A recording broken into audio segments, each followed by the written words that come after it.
At the family reunion I paid for, they gave everyone a custom t-shirt. Mine said biggest disappointment. I didn't argue. I just smiled, took out a stack of papers, tore them in half, and left.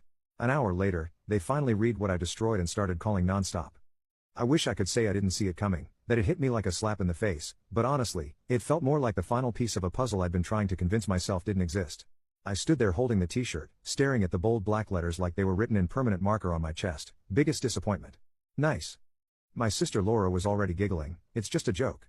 Frankie Ben gave me a lazy shrug from across the table, beer in one hand. Come on, man. You've got to admit it's kind of funny. My parents were silent at first, then my mom let out this light chuckle, like someone had told a slightly inappropriate joke at a PTA meeting. My dad shook his head, smiling like I just tripped on a sidewalk. I nodded once, then again, slower. Right. Funny.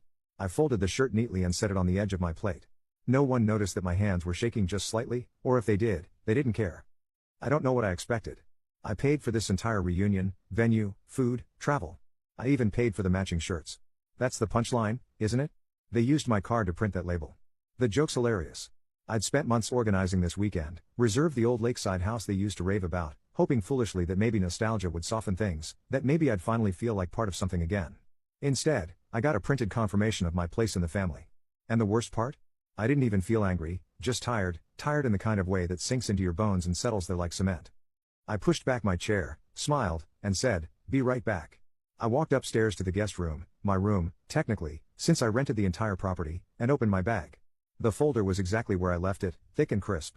I'd had the papers printed on special parchment, something that felt significant to hold, something they could keep. I'd even considered bringing champagne to go with the announcement. Instead, I walked back into the dining room and stopped just behind my empty chair. No one looked up, they were too busy posing for a group selfie in their new shirts. Perfect timing. I took out the folder, slid the papers from inside, and without saying a single word, I began tearing them in half, slowly, deliberately. Page by page. Laura turned first. "Wait, what is that?" Ben furrowed his brow. "Dude, is that a contract?" I didn't answer. My dad stood halfway. "Frank," I set the torn papers down in front of my empty plate, smiled again, tighter this time, and said, "Enjoy the shirts." Then I walked out. No yelling, no slamming doors, just footsteps against the old wood floor, the creak of the screen door behind me, and the cool night air pressing against my skin like relief. I didn't even take my jacket. I didn't need it. I was halfway to the car when the first call came in, then a second, then three more, like a dam cracking open. I didn't answer, not yet. Let them read what I destroyed first, let them feel it. I sat in my car for 10 minutes before even turning the key, just staring at my hands on the wheel, still calm, still too calm, like my body hadn't caught up with what had just happened. They laughed. That part kept looping in my head, my mom, my siblings, even my dad, like it was all so harmless, like calling me their biggest disappointment was just another cute little family quirk, right up there with Laura's passive-aggressive holiday cards and Ben's jokes about me being single. But it wasn't harmless, and it wasn't new. I could trace it back to when I was 12. That was the year I broke the neighbor's window with a baseball and got grounded for not stopping him. Laura lied about failing a test, and I got a lecture about being a bad influence. Every mistake in that house somehow had my name attached to it, even if I wasn't in the room. I remember getting an A in math for the first time. I cried, not because of the grade, but because I knew exactly what was coming: dinner table sarcasm, my mom's dramatic sigh, my dad's quiet disappointment. Meanwhile, Ben could fail an entire semester and still get extra spending money for trying his best. At 17, I begged them to co-sign a small student loan, not even money, just a signature. They said no, said I needed to learn responsibility. Ben wrecked 2 cars by then. Laura had already moved to Europe for a photography course they helped fund. But I needed to learn responsibility. So I worked nights, slept 4 hours a day, and built something from nothing, a tech service at first, then a subscription platform. I learned how to code, how to pitch, how to get rejected and keep going. I didn't ask for much, a little credit would have been nice, maybe we're proud of you.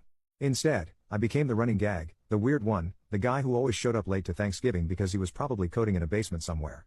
When I got my first 6-figure investment, I told no one. When I cleared my student debt in one lump sum, I told no one. When my company went viral, still no one. It felt like if I told them, they'd just find a way to twist it, turn it into another joke, or worse, take credit for it. So I kept quiet. But I watched Laura host parties in apartments I knew she couldn't afford on her salary, watched Ben post cryptic Instagram captions about mental health only to DM me for money 2 days later, watched my parents struggle with their mortgage but still buy anniversary cruises. And I started helping quietly, an anonymous donation here, an untraceable transfer there, because despite everything, I still wanted to believe in family. I thought maybe if I gave enough, they'd finally see me. That fantasy shattered last Christmas. I offered to fly everyone out to a ski lodge I rented. My mom told me to save my money, then posted a status about how Laura surprised them with a family-funded holiday. That's when I decided, no more behind the scenes. The reunion I just left was supposed to be my reveal, a real one. I had it all lined up, a notarized letter gifting my parents early retirement, their mortgage wiped clean, a down payment agreement for Laura and her kids, a new start in a better school district, a debt relief fund for Ben, plus an optional job referral if he ever wanted to start fresh. Each document was signed, sealed, printed on heavy linen paper. I even picked navy blue folders to match the table decor. That's how far I went. I wanted it to be beautiful, memorable. I imagined the look on my mother's face when she read the letter, the tears, the pride, the slow realization that the son she once called directionless had built something big enough to give them a second chance. I imagined my father standing up, speechless, shaking my hand. I imagined Laura saying, "I was wrong about you. Damn, bro. I had no idea." I imagined so many things. What I got was a joke printed on a t-shirt.